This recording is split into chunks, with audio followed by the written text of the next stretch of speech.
Vamos a ver dos complementos del predicado nuevos.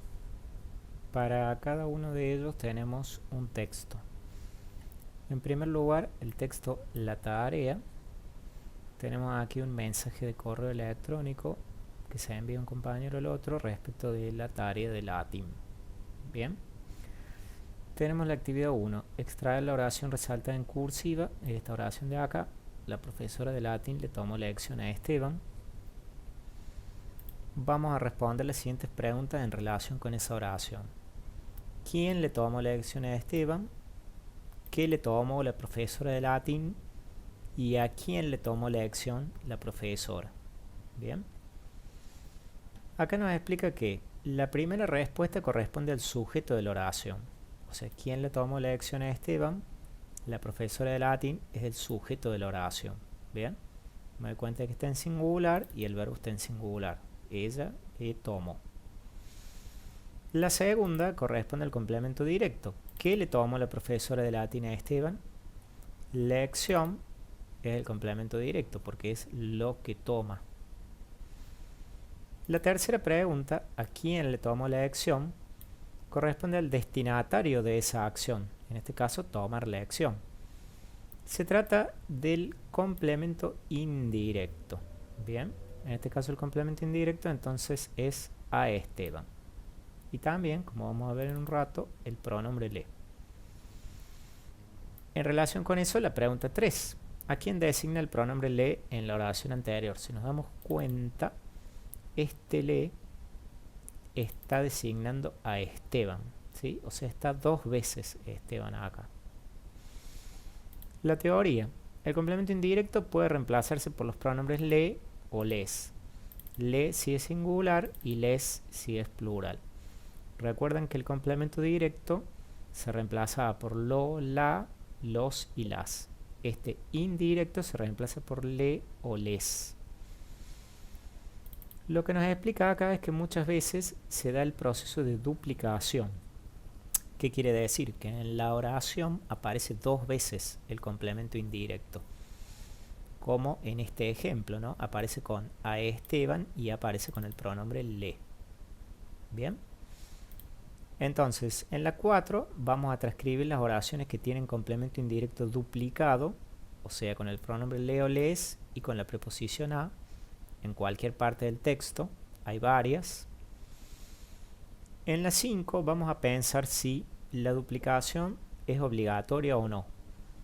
Bien, tenemos acá tres oraciones con complemento indirecto. No está duplicado ninguna. Vamos a pensar si suena bien, agregándole le o les.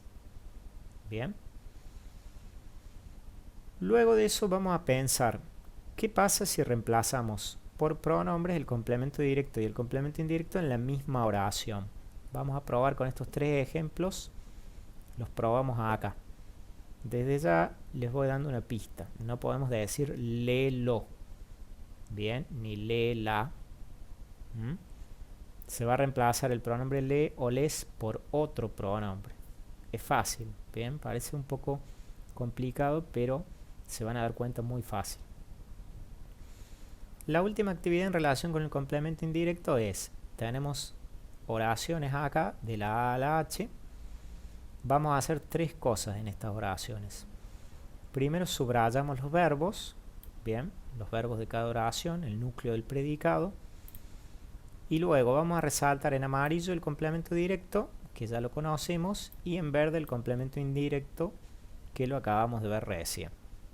Bien, tengan en cuenta que puede ser que esté duplicado el complemento indirecto en algunas de estas oraciones. Vamos a los siguientes complementos del predicado.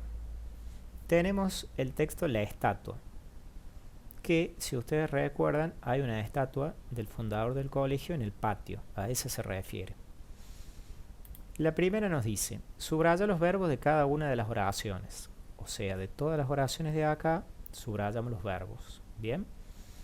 Y después transcribimos, aquí a continuación de cada pregunta, las palabras o frases que responden a estas preguntas. Por ejemplo, si en alguna parte del texto hay una respuesta a cuándo.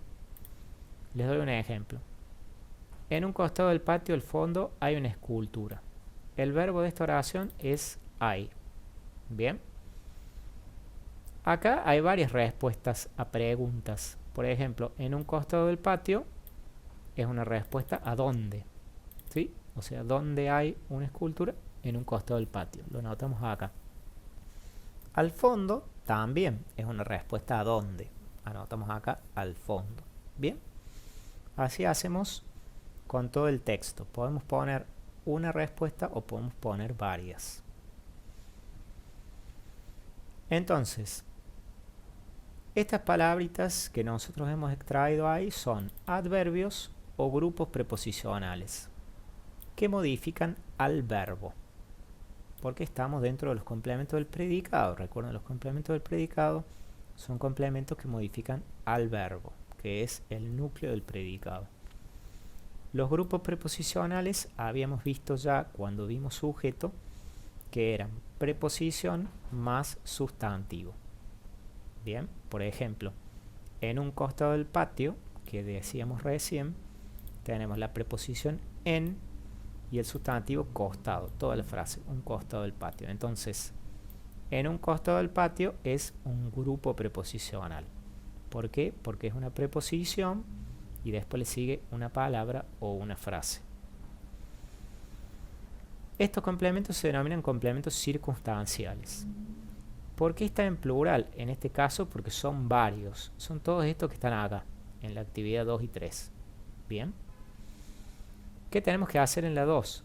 Estos son los nombres de los circunstanciales. Vamos a anotar acá en la columna de la derecha las preguntas a las que responden. Por ejemplo, son estas que están acá, ¿no? La pregunta ¿cuándo? ¿A qué circunstancial responde? Al circunstancial de tiempo, ¿sí? Entonces acá anotamos ¿cuándo? Quiere decir que el adverbio o grupo preposicional que responda a la pregunta ¿cuándo? Va a ser un circunstancial de tiempo, ¿sí? Así con todos. En la actividad 3 nos dice que hay 3 complementos circunstanciales que no tienen preguntas. Yo no les puedo hacer una pregunta. Son los de afirmación, los de negación y los de duda. Desde ya les voy a decir que son adverbios siempre. Los de afirmación son adverbios de afirmación, como por ejemplo sí. Los de negación son adverbios de negación, no. Y los de duda son adverbios de duda, quizás, posiblemente, probablemente. Bien. En el texto hay estos 3 complementos. Vamos a identificarlos y vamos a proponer más ejemplos. Recién les di algunos ejemplos. Pensemos en más, teniendo en cuenta la clase de adverbios que son. La 4 es interesante. Nos dice que algunos circunstanciales de tiempo, o sea que responden a la pregunta ¿cuándo?, no son ni adverbios ni grupos preposicionales, sino que son grupos nominales, o sea, sustantivos. Esto es algo que nos viene a nosotros directamente del latín. Algunas veces respondemos a la pregunta ¿cuándo? Con un sustantivo. Por ejemplo, yo puedo decir ¿cuándo dejamos la tarea? La tarea la dejamos el miércoles. El miércoles es un sustantivo, no tiene preposición. Yo no digo en el miércoles, digo el miércoles simplemente. Bien, vamos a buscar, en el texto hay 2 de estos y vamos a proponer más ejemplos. Además de el lunes, el martes, el miércoles, los días de la semana, hay más ejemplos. La teoría entonces. Algunas veces las preposiciones se reemplazan por frases. Estas se llaman locuciones preposicionales. Tiene un nombre largo, pero es muy fácil. Tenemos el ejemplo acá. Resolvió la actividad según lo indicado. Es lo mismo que si nosotros decimos resolvió la actividad de acuerdo con lo indicado.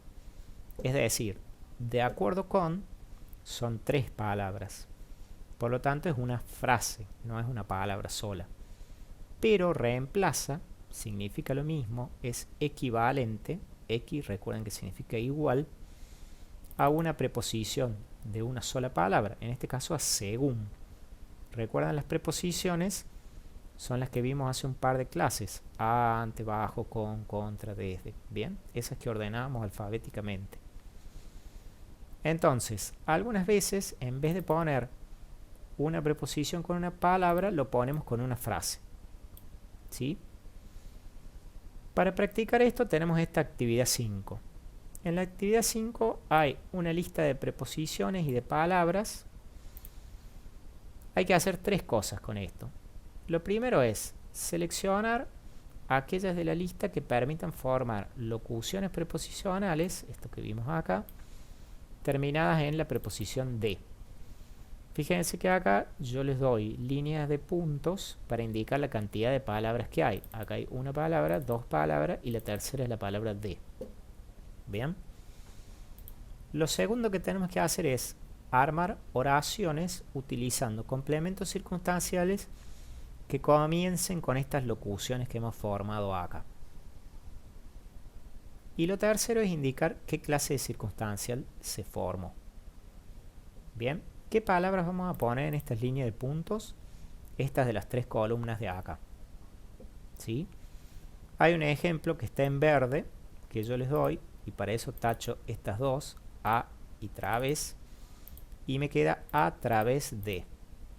El ejemplo en la oración: el agua se filtró a través del hueco en la base de la maceta. Este complemento acá, a través del hueco en la base de la maceta, es un circunstancial de lugar. ¿Por qué es un circunstancial de lugar? Porque responde a la pregunta ¿dónde? El agua se filtró a través de dónde. Yo le puedo agregar cualquier preposición: por dónde, para dónde, hacia dónde, desde dónde, siempre que tenga relación con el significado de la oración. ¿Sí?